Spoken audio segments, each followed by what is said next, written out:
नमस्कार दोस्तों। विष्णु रीमा हिंदी स्टोरी में आप सबका स्वागत है।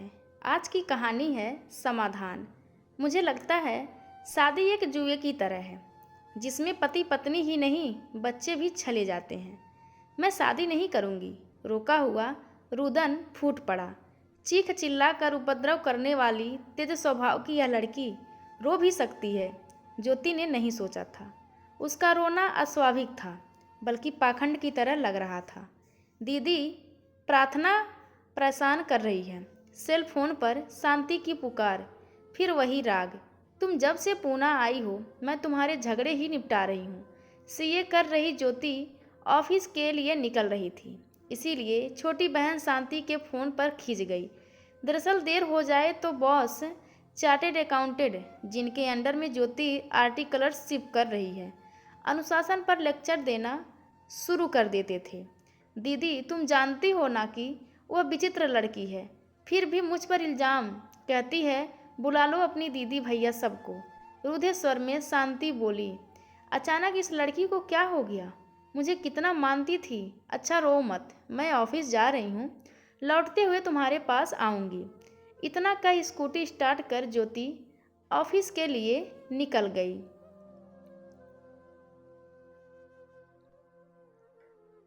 शांति को पूना विद्यापीठ में एमबीबीएस में प्रवेश मिल गया तो मम्मी पापा संतुष्ट हो गए कि ज्योति भी पूना में रहती है और इस कारण शांति को आसानी होगी। शांति का पहला साल ठीक बीता। प्रथम वर्ष के विद्यार्थियों को छात्रावास में रहना होता है, द्वितीय वर्ष से अपने रहने की अलग व्यवस्था करनी होती है। ज्योति दो अन्य लड़कियों के साथ अपने ऑफिस के पास रहती है। वहाँ से शांति का संस्थान 30 किलोमीटर दूर है। रोज यह दूरी तय करना असुविधाजनक था, इसीलिए शांति ज्योति के साथ ना रहकर प्रार्थना के साथ मकान शेयर कर विद्यापीठ के समीप रहने लगी। शुरुआती दिनों में सामंजस्य बना रहा। दीदी मेरे तो एस हैं, मूवी, रेस्टोरेंट, ऑटो, कॉस्मेटिक सबका पेमेंट प्रार्थना करती है, मुझे बिल्कुल खर्च नहीं करने देती है। अभी एक दिन मैंने इसके एटीएम का बैलेंस देखा, इसके अकाउंट में 90,000 रुपये थे। अमीर बाप की औलाद लगती है, अकेली औलाद। और जल्दी ही मतभेद उभर कर सामने आने लगे। शांति पढ़ती तो प्रार्थना तेज आवाज़ में टीवी चला देती कि यह कार्यक्रम जरूर देखना है। शांति सोती तो प्रार्थना लाइट ऑन रखती कि देर रात पढ़ना है। सहपाठियों को घर बुला लेती कि हंगामा करना है। देर रात घर लौटती और शांति को दरवाज़ा खोलना पड़ता। इधर उसने एक लंबे बाल वाले लड़के से नज़दीकी बढ़ा ली, जो अक्सर आधमकता। मकान मालकिन आपत्ति करती पर प्रार्थना को फर्क न पड़ता। और जब शांति ज्योति या अपने माता पिता से फ़ोन पर लंबी बातें करती तो प्रार्थना को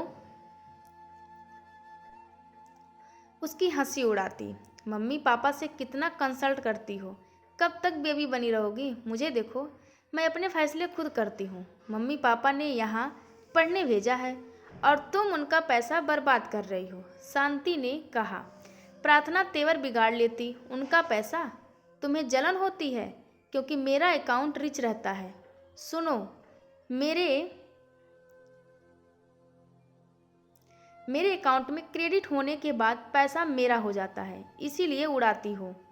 तुम्हें मतलब जो जी चाहे करो, शांति टाल देती। अब टालना कठिन था। ज्योति ऑफिस से लौटते हुए शांति से मिलने घर गई। प्रार्थना ने वह उत्साह नहीं दिखाया जो उसके आने पर दिखाती थी। औपचारिक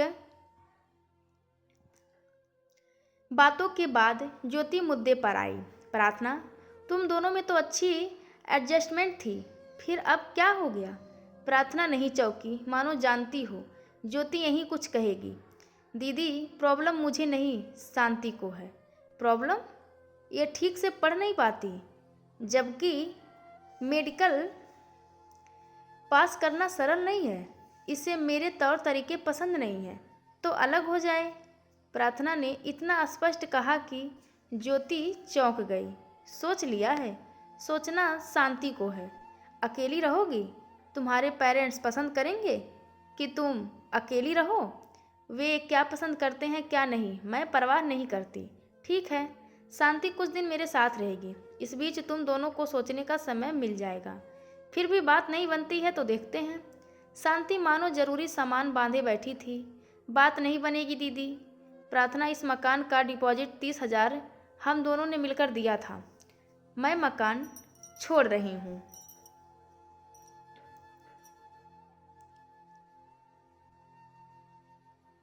तुम मुझे 15,000 दे दो, फिर तुम साथ में जिसे रखोगी उसे ले लेना। ज्योति से बात करते हुए प्रार्थना फिर भी कुछ नम्रता दिखा रही थी। शांति की बात पर हिंसक हो गई। डिपॉजिट मोटली मकान मालिक से मांगो, वह तो तब देगी जब तुम मकान छोड़ोगी। तो जाओ, मुझे मरवाने के लिए किसी को सुपारी दे दो, मकान खाली हो जाएगा। तुम डिपॉजिट ले लेना, मेरे हिस्से का भी। अंतिम वाक्य उसने जोर देकर पूरा किया। तो तुम, शांति ने बात को संभालते हुए कहा। शांति, चुप रहो ना, पैसे भागे नहीं जा रहे हैं। प्रार्थना को कुछ सोचने का वक्त दो। ज्योति शांति को अपने फ्लैट में ले आई। 30 किलोमीटर आने जाने में शांति त्रस्त हो जाती। अक्सर क्लास मिस हो जाती। ज्योति का मकान मालिक शांति को रहने नहीं दे रहा था कि 3 लड़कियों की बात हुई थी तो 4 कैसे। विद्यापीठ के समीप फिलहाल मकान खाली नहीं थे। जो थे उनका डिपॉजिट और किराया शांति अकेले वहन नहीं कर सकती थी। ज्योति ने समाधान निकालना चाहा। शांति, तुम्हारे पास प्रार्थना के घर का नंबर है? मैं उसके पेरेंट्स से बात करूं, वे उसे समझाएंगे। मेरे पास नंबर नहीं है। वैसे वो उनके समझाने पर नहीं समझेगी। अपने पेरेंट्स से भी ठीक से व्यवहार नहीं करती है। उनके पास जाना नहीं चाहती। कहती है एग्ज़ाम होते ही तुम लोग घर भागती हो, जबकि मेरा जी करता है यहीं रहकर आवारागर्दी करूं, पैसे उड़ाऊं। कहती है कि वह मम्मी पापा से एक कॉल में पैसे निकलवा सकती है। विचित्र बात है। शांति, तुम्हें यह लड़की मानसिक रूप से परेशान नहीं कर लगती? सी ड्रैकुला लगती है। कितना सताया है उसने। मैं तो 15,000 रुपये लेकर ही रहूँगी। हाँ, हमारी आर्थिक स्थिति ऐसी नहीं है कि इतने पैसे छोड़ दिया जाए। उसे विश्वास में लेना होगा, ऐठ दिखाने के लिए। ऐठ दिखाने से पैसे नहीं मिलेंगे। मुझसे फिर भी ठीक से बात करती है। तुम्हारी तो सूरत देखकर भड़क जाती है। मैं कभी अकेले जाकर बात करूँगी, शायद दे दे पैसे। ज्योति अकेले गई। प्रार्थना एक अलग भाव से मिली। लगता था रोई है और रोना छिपाना जानती है। कैसी हो प्रार्थना? गर्दन को थोड़ा सा हिलाकर उसने अपने ठीक होने का भाव व्यक्त किया। कमरे का क्या हाल बना रखा है? प्रार्थना ने उपेक्षित नज़र बेड पर डाली, फिर चादर ठीक की। बैठिए दीदी। प्रार्थना, तुम अकेली रह रही हो? मुझे चिंता होती है। तुम्हारे मम्मी पापा को नहीं होती?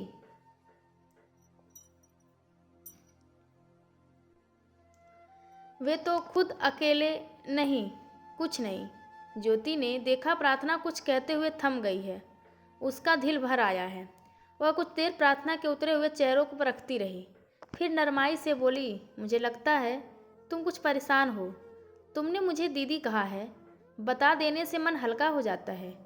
मुझ पर भरोसा करो, मैं किसी से कुछ नहीं कहूँगी। प्रार्थना ने ठहरी नज़र से ज्योति को देखा। उसका शांति से तालमेल नहीं बैठ रहा था, पर ज्योति का लिहाज करना उसने शायद नहीं छोड़ा था। भरोसा मैं किसी पर नहीं करती, पेरेंट्स पर भी नहीं। पर हाँ, आपको दीदी कहा है इसलिए बता देती हूँ। मेरे पेरेंट्स डिवोर्सी, तलाकशुदा हैं। मैं सचमुच परेशान हूँ। ओह, तो ये बात है। दीदी, मेरा सच जानने पर लोग इसी तरह अफसोस से ओह करते हैं, इसीलिए मैं किसी को कुछ नहीं बताती। मैं औरों से अलग हूँ। तुम सामान्य लड़की हो। नहीं हूँ, जानती हैं। जब शांति आपसे या अपने पेरेंट्स से बहुत खुश होकर बड़े प्यार से फ़ोन पर बात करती है तो मुझे बिल्कुल भी अच्छा नहीं लगता है। मैं उसका सिर फोड़ दूँ कि यह सुखी क्यों है। जी चाहता है मेज उलट दूँ कि मैं ऐसी सुखी क्यों नहीं हूँ। बस मैं उसे सताने लगती हूँ। मैं परेशान हूँ तो वो भी परेशान रहे। तो शांति के बिना तुम सुखी हो? एक सुखी लड़की मेरे सामने नहीं है। यह एहसास मुझे सुख देता है क्या? प्रार्थना, मुझे लगता है इस तरह तुम खुद को कॉम्प्लिकेटेड बना लोगी। अभी तुम्हें अड़चनें हैं, आगे शादीशुदा जीवन में भी आ सकती हैं। तुम खुद को बदलो। प्रार्थना का बोझिल स्वर शुष्क हो गया। वह तन गई। मुझे शादी से नफरत है। मेरे पेरेंट्स की लव मैरिज थी, दोनों डॉक्टर हैं, और अब हाल देखिए। मुझे लगता है शादी एक जुए की तरह है जिसमें पति पत्नी ही नहीं बच्चे भी छले जाते हैं। मैं शादी नहीं करूंगी। रोका हुआ रुदन फूट पड़ा। चीख चिल्लाकर उपद्रव करने वाली तेज स्वभाव की यह लड़की रो सकती है, ज्योति ने नहीं सोचा था। उसका रोना अस्वाभाविक था, बल्कि पाखंड की तरह लग रहा था। ज्योति को लगा इस वक्त पैसे की बात करना क्रूरता होगा। ज्योति आक्रांत सी मीठी बैठी रही, समझ नहीं पा रही थी कैसे उसे सांत्वना दे। उसने उसे रोने दिया। कुछ देर बाद बोली, तुम परेशान हो? मैं सचमुच परेशान हूँ। अभी तक मैं सहती रही, पर अब मुझे फैसला लेना है। मैं किसके साथ रहना चाहती हूँ। बालिग होने तक मैं मम्मी की कस्टडी में रहती थी और नियम के अनुसार पापा से मिलने जाती थी। अब मैं बालिग हूँ और जहाँ चाहे रहने के लिए स्वतंत्र हूँ। तो कभी मम्मी के घर में रहती हूँ तो कभी पापा के। मेरा पापा के घर में रहना मम्मी पसंद नहीं करती। वे मुझ पर दबाव बना रही हैं कि मैं पापा से संबंध ना रखूँ। मैं पापा के घर में रहती हूँ तो वे निराश होने लगती हैं। अब तो साफ कह दिया है कि मैं या तो पापा को चुन लूँ या उन्हें। दीदी, ये डिवोर्सी हम बच्चों से क्यों नहीं पूछते कि हम क्या चाहते हैं? मैं तो दोनों से मिलकर बनी हूँ, फिर किसी एक को कैसे चुन सकती हूँ? मैं जब घर जाती हूँ कभी मम्मी के साथ रहती हूँ, कभी पापा के साथ। दो हिस्सों में बंट कर रहना कठिन है, फिर भी ठीक ही चल रहा था। अब फैसला करना है। मैं परेशान हूँ। मेरे लिए यह बहुत बड़ा फैसला होगा। तो इसका रोना पाखंड नहीं है, यह सचमुच आंतरिक पीड़ा से गुजर रही है।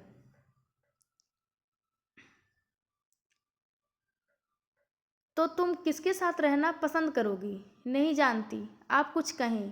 पूछना नहीं चाहिए, फिर भी पूछती हूँ। गलती अधिक किसकी रही? यदि कहें तो गलती पापा की अधिक रही। मम्मी अपनी जगह सही होती थी। वे पापा से अधिक सक्षम और शानदार पर्सनैलिटी की हैं। यह बात पापा को बर्दाश्त नहीं होता था। वे अक्सर मम्मी को अपमानित कर देते थे। तब मुझे भी लगता था कि मम्मी इतना अपमान सहन क्यों करती हैं। अब लगता है जैसी भी थी वही ज़िंदगी अच्छी थी। तब मुझे भी लगता था कि माँ के टैलेंट और एनर्जी का पूरा उपयोग होना चाहिए। पर अब सोचती हूँ कि अपना काम छोड़कर माँ घर में रहती तो शायद उनमें तलाक ना होता। दीदी, आप मुझे स्वार्थी कह लीजिए, पर मैं जिस मानसिक तनाव से गुजरी हूँ मैं ही जानती हूँ। तब हम तीनों एक घर में रहते थे। अब दो घर हैं। जो घर कभी हम तीनों का था वह पापा का घर हो गया। मम्मी छोटे से घर में चली आईं। कभी हमारा किचन भरा पूरा होता था, वह भरा पूरा किचन पापा के घर में छूट गया। छुट्टियों में मैं कभी माँ के घर में रहती हूँ तो कभी पापा के घर में। अब तय करना है कि किस घर में रहूँ। लगता है जो भी फैसला लूँगी गलत होगा, जो नहीं लूँगी वह भी गलत होगा। दो गलत फैसलों में एक को चुनना है। आप बताएं मैं क्या करूं? मैं दोनों के साथ रहना चाहती हूं। मुझे दोनों अच्छे लगते हैं। मैं दोनों को प्यार करती हूं। वे आपस में जो भी हैं मुझे दोनों प्यार करते हैं, बल्कि अपने पक्ष में करने के लिए दोनों आवश्यकता से अधिक पैसे भेजते रहते हैं। मैं घमंड में भरी रहती थी कि मैं कितनी खास हूँ। अब लग रहा है कि मुझे कठिन परिस्थिति में डाल दिया गया है। तो यह है इसके असहिष्णु होते हुए विद्रोही होते जाने की वजह। यह सचमुच कठिन स्थिति से गुजर रही है, जबकि दोष इसका नहीं है। बुद्धिजीवी वर्ग का प्रतिनिधित्व करने वाले इसके माता पिता आपसी शत्रुता में डूबे रहें और जानना ही नहीं चाहा कि इसके विकास क्रम में क्या बाधा आ रही है। चिड़चिड़ी इतनी हो चुकी है कि दूसरों को खुश और सुखी देखकर क्रूर होने लगती है। इस वक्त कोई इसे देखे तो जाने कि इसकी क्रूरता के पीछे कैसी दीनता छिपी है। प्रार्थना, इस स्थिति से तुम्हारे मम्मी पापा खुश हैं? दीदी, खुशी उलझा हुआ मामला है। जो चीज़ आपको खुशी देती है हो सकता है मुझे ना दे, और मैं जिस बात से खुश होती हूँ आप ना हो। खुशी तो क्या, दोनों के चेहरों की चमक तक गायब हो गई है। मैं जब से समझदार हुई मैंने उन्हें परेशान ही देखा है। वे अब भी परेशान रहते हैं। पता नहीं इन लोगों ने किस खुशी के लिए तलाक लिया, किस परेशानी से मुक्ति चाही, समझौता क्यों नहीं कर पाए। ज्योति देख रही थी दूसरों को परेशान करने वाली लड़की कितनी परेशान लग रही थी। फिर तुमने क्या सोचा है? सोचते हुए डर लगता है दीदी, आप मेरी मदद करें। आज रात शांत मन से सोचना, दोनों में जो सही लगे उसके साथ रहने का फैसला कर लेना। आसान नहीं है। मेरे फैसले से किसी एक की जो हार होगी उसकी कल्पना डराती है। सच कहूँ तो हाँ, मैं दोनों में से किसी के साथ भी नहीं रहना चाहती। इन्हें सज़ा मिलनी चाहिए। हाँ, मैं ऐसा सोचती हूँ। मेरा कोई भाई या आपकी जैसी अच्छी दीदी होती तो मैं उसके साथ रहने का फैसला करती, या फिर हम दो एक एक में बट जाते। ना माँ हारती ना पापा, पर शायद माँ को फुर्सत नहीं थी एक और बच्चे को जन्म देने और पालने की। कुछ पल की खामोशी प्रार्थना भीतर के भावों से जूझ रही थी, जबकि ज्योति समझ नहीं पा रही थी कि उसे किससे सांत्वना दी जाए। प्रार्थना, तुम इतनी अच्छी बातें करती हो, मुझे नहीं मालूम था। आपने तो मुझे सिरफिरी समझा होगा। शांति मुझे यही कहती है ना, सिरफिरी, अमारा, रईस की औलाद, जो भी कहे। पर दीदी, मैं ऐसी नहीं थी, ना ही अब हूँ। बस शांति को सुखी देखकर न जाने मुझे क्या हो जाता है। बल्कि जब से आपसे मिली हूँ तब से मुझे कुछ हो गया है। मुझे लगता है कि काश आप शांति की नहीं मेरी दीदी होती, मेरी देख रेख करती जैसे शांति की करती हैं। प्रार्थना, मैं तुम्हारी भी दीदी हूँ। जन्म से ही नहीं, संबंध भावनात्मक रूप से भी बन सकते हैं यदि हम चाहें तो। दीदी, शांति को भेज दीजिए, मुझे अकेलेपन से डर लगने लगा है। ज्योति का बोझ उतरा। पैसे मांगने आई थी और मैं यही कहने आई थी कि इधर तुम परेशान हो, उधर शांति। बीच सेशन में घर मिलना कठिन है। मेरे साथ जो 2 लड़कियां रहती हैं वे मुंह बनाती हैं। मकान मालिक तगादा करते हैं। 3 का कॉन्ट्रैक्ट है, 4 क्यों। उतनी दूर से आने जाने में शांति की पढ़ाई भी प्रभावित हो रही है। तुमने समस्या सुलझा दी है। प्रार्थना अब शांत थी। दीदी, मुझे सुलझाना नहीं उलझाना आता है। मैं ऐसी ही हूँ। आपसे उम्मीद करती हूँ कि जब कोई उलझन आए तो सुलझाने में मदद करेंगी। दीदी कहाँ है तो यह सिरदर्द लेना ही पड़ेगा। प्रार्थना हंस दी। ज्योति ने अब जाना यह लड़की हंसती भी है।